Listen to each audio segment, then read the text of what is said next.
की 16 साल की नाबालिग बेटी को सुनने में आ रहा है 32 बार चाकू से गोदा गया और जब जान नहीं दी तो पत्थर से सर कुचल कर उसको मारा गया। हौसला कहां से, इनके आदर्श कौन है, जिनसे हिम्मत मिल रही है इन अपराधियों को? तो उसका नाम है भाजपा के सांसद ब्रजभूषण शरण। भाजपा हमेशा से करेगी। भारत की राजधानी दिल्ली है, कानून व्यवस्था देश के गृह मंत्री के अधीन आती है और देश के गृह मंत्री अमित शाह किस तरीके से फेल हो रहे हैं हमारी बेटियों को राजधानी दिल्ली के अंदर या देश में सुरक्षा देने से, उन्हें बचाने के लिए ये भाजपा और यही 2-3 नाम है जो इसे पूरा जो है इसको सांप्रदायिकता और जिहाद और धर्म नाम, हम भारतीय राष्ट्रीय कांग्रेस इस एक अपराध को अपराध की नजर से देख रही है और चाहती है दिल्ली सुरक्षित हो।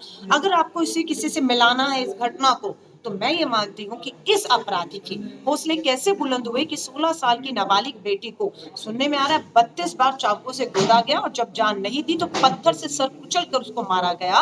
हौसला कहां से, इनके आदर्श कौन है, जिनसे हिम्मत मिल रही है इन अपराधियों को? तो उसका नाम है भाजपा के सांसद ब्रजभूषण शरण जी ने। क्यों? क्योंकि जब उन पे कार्रवाई नहीं तो उन्हें लगता हम पर भी कार्रवाई नहीं होगी। जब उन अपराधियों के साथ भाजपा और सांसद सरकार खड़ी है तो इनके साथ भी खड़ी होगी, इसलिए हौसले इनके बुलंद है और बेटियां लगातार शिकार हो रही है।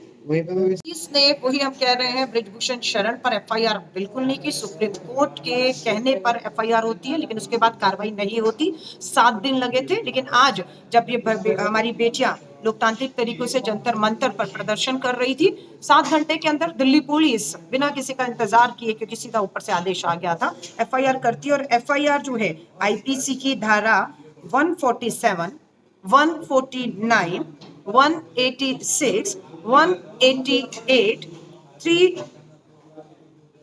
332 और 353, कम से कम नहीं 6-7 धाराओं में ये एफआईआर दर्ज हो चुकी है। और मुझे लगता है अब दिल्ली पुलिस की कोशिश है कि इन्हें जंतर मंतर से हटाना है, ब्रजभूषण को बचाना है, तो किसी न किसी तरह इस कानूनी एफआईआर उस पर लगी धाराओं के तहत उन्हें बार बार हमारे खिलाड़ियों को बुलाकर परेशान किया जाए और दबाव बनाया जाए। जिस तरह से साक्षी मलिक और बजरंग पुनिया ने भी कहा कि केंद्र सरकार उन पर लगातार दबाव बना रही है कि वो अपना मामला वापस ले ले या धरना खत्म कर दे। ये बहुत ही गलत बात है जिसकी हम निंदा करते हैं कि ये दबाव सरकार को बिल्कुल नहीं बनाना चाहिए, उल्टा उन्हें न्याय करना चाहिए। धन्यवाद। डिसएग्री करने का सवाल नहीं, बात ये है कि हमारे देश की पहलवान बेटियां जो हैं वो न्याय मांग रही हैं। एक बार नहीं दूसरी बार जंतर मंतर पर आई और पिछले 35 दिनों से आंधी तूफान में जंतर मंतर पर बैठी है।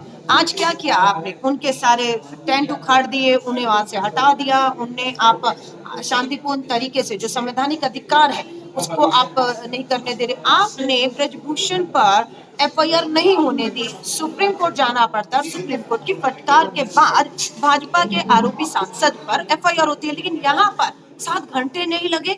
बेटियों के ऊपर आपने पता नहीं ना जाने कितनी धाराओं में एफआईआर दर्ज कर ली, उनका जंतर मंतर पे बैठने का अधिकार छीन लिया और उनको बदनाम करने का काम उनकी तस्वीरों के साथ जिस तरह से भाजपा आईटी सेल ने छेड़खानी करके बदनाम करने की कोशिश की है।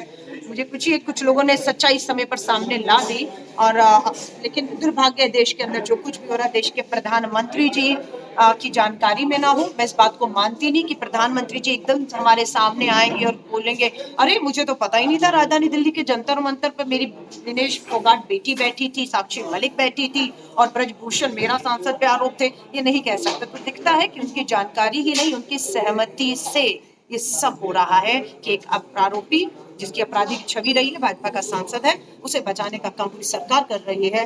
बेटियों की लड़ाई लंबी होती जा रही है, लेकिन भारतीय राष्ट्रीय कांग्रेस उनके साथ पूरी ताकत बनकर खड़ी है। हम दिल्ली पुलिस से कहेंगे इन एफआईआर को तुरंत वापस लिया जाए, उन्हें उनका जो लोकतांत्रिक संवैधानिक अधिकार है जंतर मंतर पर शांतिपूर्ण तरीके से बैठ के आंदोलन करने का, उसे उन्हें लौटाया जाए।